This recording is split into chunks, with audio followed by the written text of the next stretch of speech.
to go through as many of the most common questions you guys have encountered.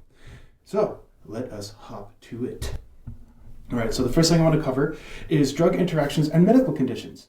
Okay, I did my damnedest to account for all of the drug interactions that I could possibly manage. However, there is a number of drug, nutrient, herbal supplement, medical condition combinations that approaches infinity.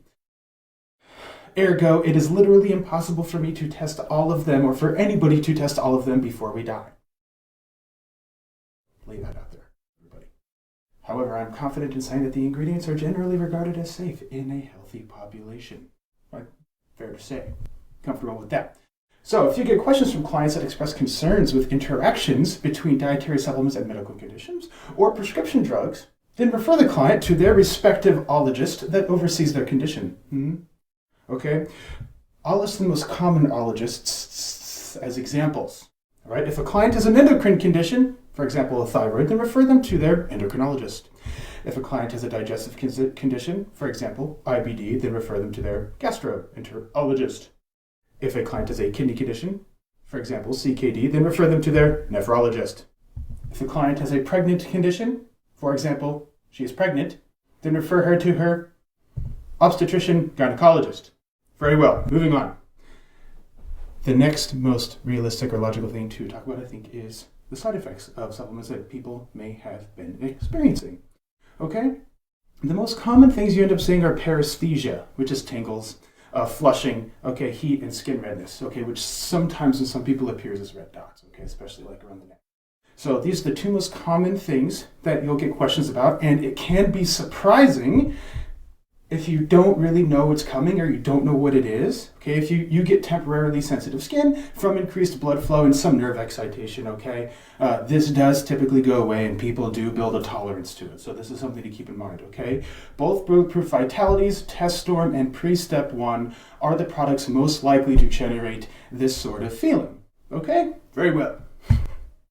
Okay, also, something to keep in mind, stomach stuff, very, very common, okay? And this is something that I want to lay out, is that all dietary supplements, all foods, everybody, all the time has some chance to harbor stomach discomfort, okay? Everything all the time, everyone, all right? It's idiopathic, so to speak.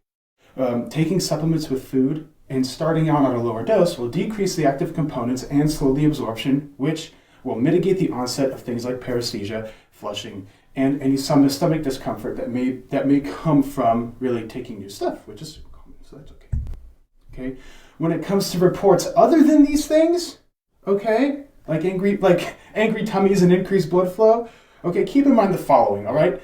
I want to introduce nocebo. I discussed that a little bit in another video that you guys have probably seen. Nocebo is the physical manifestation of a negative psychology surrounding an intervention, okay?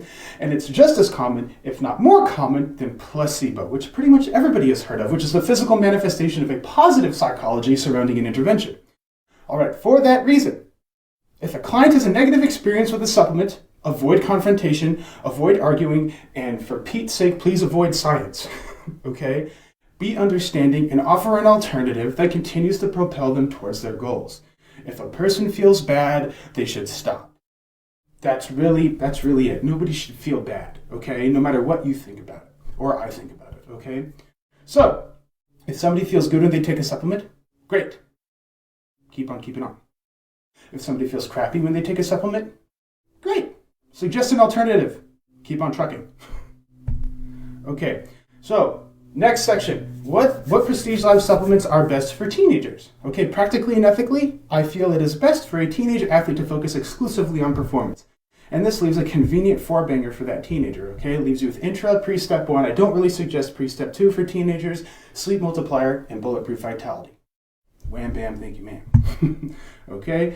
And then, are all of the Prestige Lab supplements okay for tested athletes?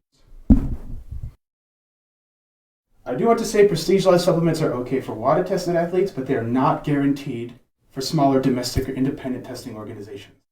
That being said, always make sure to double-check ingredient profiles with banned substances. Rules are constantly in flux, and I choose to use WADA as the standard. Okie dokie. Are Prestige Lab supplements okay for pregnant females? Pregnant people, persons? For pregnancy and breastfeeding? Okay. Referring to the earlier part of the video, If a client is pregnant or breastfeeding, make sure to refer her to her OBGYN. However, if the beautiful Mrs. Cashy were pregnant and or breastfeeding, she would probably take Intra-EFA, Bulletproof Vitality, and Sleep Multiplier. But I don't feel it. I don't feel it. All right, everybody, this is a tricky one to address.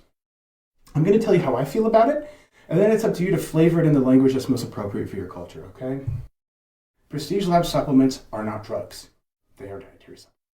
For many products, even prescription drugs, feeling it is the result of taking too damn much, and therefore, ironically enough, the experience of feeling it is actually a side effect. Okay? After all, you cannot feel fat being mobilized and metabolized. You cannot feel muscles being built. However, if a client feels they need stimulation, there's a stimulant product which has a variable dosing schema to facilitate that stimulation. In case there's any confusion, it's the product that has a freaking ass jetpack on it.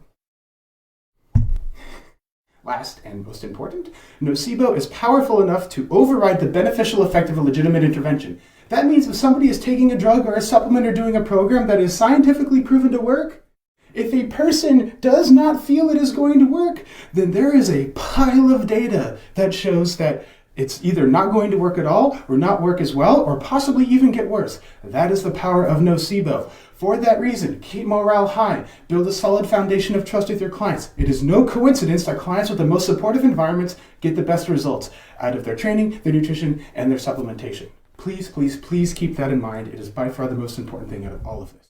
Okay? This is about enhancing the benefits of a sound nutrition and exercise program. No matter how powerful the product may be, nothing is ever going to replace